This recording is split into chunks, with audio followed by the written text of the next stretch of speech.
కమెమోరేషన్ day సందర్భంగా KPHB 114 division నాయకుడు Atluri Deepak Chowdary fire KPHB అధికారిని షాల్వా కప్పి సత్కరించి వారి సేవలను కొనియాడారు.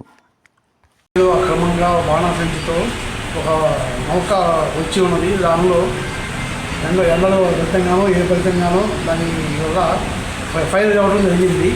ఆ టైంలో ఫైర్ సిబ్బందికి సమాచారం ఉండడంతో వాళ్ళ సిబ్బంది అక్కడికి చేరారు. ఆ చేరిన సమయంలో అది ఒకసారిగా ఓడలో ఉన్న బాణాసంచి మొత్తం పేలుడు సంభవించింది. ఆ పేలుడులో 66 మంది ఫైర్ సిబ్బంది మరణించడం జరిగింది. దాని గుర్తుగా ప్రతి సంవత్సరం ఏప్రిల్ 14వ తారీఖున కమ్యూనికేషన్ డే అని జరుగుతున్నారు. దాని గురించి వాళ్ళ ఫైర్ జేఎన్టీయూ యూనివర్సిటీ లోపల ఉన్న ఫైర్ స్టేషన్లో ఆఫీసర్ గారు ఉన్నారు. ఆయనతో వివరాలని తెలుసుకున్నారు.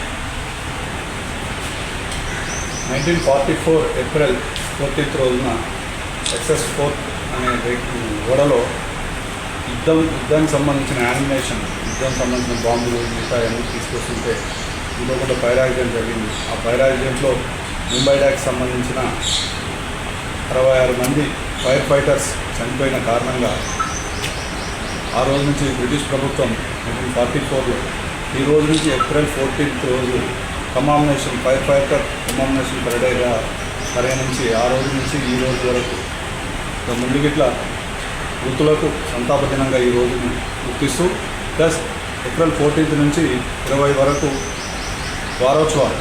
అంటే ఈ వారం రోజులు మేము పబ్లిక్ దగ్గరికి వెళ్ళి ఫైర్ అవ్వకుండా ఎలా చర్యలు తీసుకోవాలి, ఫైర్ అయితే ఎలా ఎస్కేప్ కావాలి అనే దాని మీద అవగాహన సదస్సులు నిర్వహిస్తూ అందరికీ ప్రజల్లో అవగాహన కల్పిస్తూ అగ్ని ప్రమాదంలో మరి ఎవరు పబ్లిక్ కానీ ఇంకెవరు కానీ చనిపోకుండా ప్రాణహాని జరగకుండా చూడడానికి మేము అవేర్నెస్ కార్యక్రమాలు చేస్తాము. దీంట్లో భాగంగా ఈరోజు నుంచి ఈరోజు ఈ నూతనులకు మొన్న సమర్పించి రేపు నుండి అవేర్నెస్ ప్రోగ్రామ్ కంప్లీట్ చేస్తాం. Thank you sir. ఇప్పుడు మన కేపీహెచ్బీ 114 డివిజన్ నాయకుడు అట్లూరి దీపక్ చౌదరి గారు దాని గురించి మాట్లాడతారు. ముఖ్యంగా వారి ప్రాణాలను సైతం పణంగా పెట్టి ప్రజల కోసం అవేర్నెస్లో శ్రమించే ఫైర్ సిబ్బందికి నివాళులు అర్పిస్తూ ముఖ్యంగా ఇక్కడ మన కేపీహెచ్బీ జేఎన్టీయూలో కొన్ని సంవత్సరాలైంది ఇక్కడ ఫైర్ స్టేషన్ పెట్టడం జరిగి, అయితే పెట్టిన రోజు నుంచి ఇవాళ కూడా వారికి సరైన వసతులు సమకూర్చడం అనేది విఫలమవుతుంది. ఏ ప్రభుత్వం వచ్చినా సరే ముఖ్యంగా మనం ఎవరినో విమర్శిద్దామని కాదు, ఆల్రెడీ మన డిఎఫ్ఓ గారి ద్వారా ఒక కృష్ణారావు గారికి టీఆర్ఎస్ ఎమ్మెల్యే, అలాగే ఇప్పుడు మీ ద్వారా ఇప్పుడున్నటువంటి ముఖ్యమంత్రి రేవంత్ రెడ్డి గారికి ఇక్కడ కాంగ్రెస్ పార్టీ నాయకులకి అందరికీ విన్నవించుకునేది ఏంటంటే ముఖ్యంగా ఇక్కడ దాదాపు 15 నుంచి 20 మంది సిబ్బంది ఒక ఎండాకాలం అంటే రేకుల్లో అలమటించిపోతా వాళ్ళందరూ కూడా వసతి చేయడానికి కనీసం సరైన సదుపాయాలు లేని పరిస్థితి. కాబట్టి మేము కోరినది ఏంటి, వీళ్ళు ప్రజల కోసం ఎంత కష్టపడుతున్నారో ప్రజలుగా మనం వాళ్ళకి ఏం చేస్తాం అనేది కూడా మనం ఆలోచించుకోవాల్సిన అవసరం ఎంతైనా ఉంది. ముఖ్యంగా చూసుకుంటే ఎప్పుడో దీపావళి పండుగ వచ్చితేనే ఫైర్ స్టేషన్ గుర్తుంటాం, లేకపోతే తాగబడితేనే ఫైర్ సిబ్బంది గుర్తురావడం కాకుండా వారిని ఎల్లప్పుడూ కూడా, ఎందుకంటే ఇదే ఫైర్ స్టేషన్ జేఎన్టీయూ క్యాంపస్ నుంచి ఒక అతను ఇక్కడ ఇంత అవస్థలో కూడా కష్టపడి ఎస్ఐ అవ్వడం జరిగింది.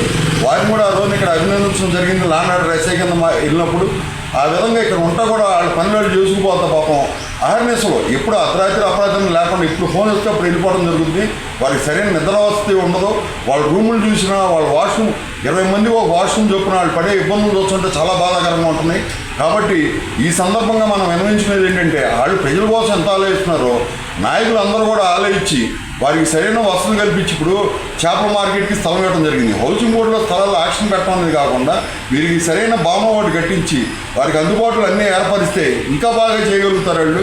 కాబట్టి ఆ దృష్టిలో పెట్టుకుని మీ ద్వారా మేము తెలియజేసినది ఒకటే, వాళ్ళ ఆనందం రోజున ప్రజల గురించి వాళ్ళు ఎక్కువగా ఆలోచించగల పరిస్థితి వస్తుంది. కాబట్టి ప్రతి ఒక్కళ్ళు కూడా ఫైర్ సిబ్బంది అంటే మన తోటి కుటుంబ సభ్యుల్లాగా అనుకుని ప్రతి ఒక్కళ్ళు దీపక్ చౌదరి గారు చెప్పినట్లుగా ఏ ఫైర్ యాక్సిడెంట్ జరిగినప్పుడు ఎప్పుడు ఇలాంటి ఫైర్ వారోత్సవాలు జరిగినప్పుడు వాళ్ళు గుర్తు చేసుకోవడం కాదు, వాళ్ళకి సరైన వసతులు ఇస్తే వాళ్ళు ఇంకా మెరుగైన సహాయ సహకారాలు సేవలు అందిస్తారు.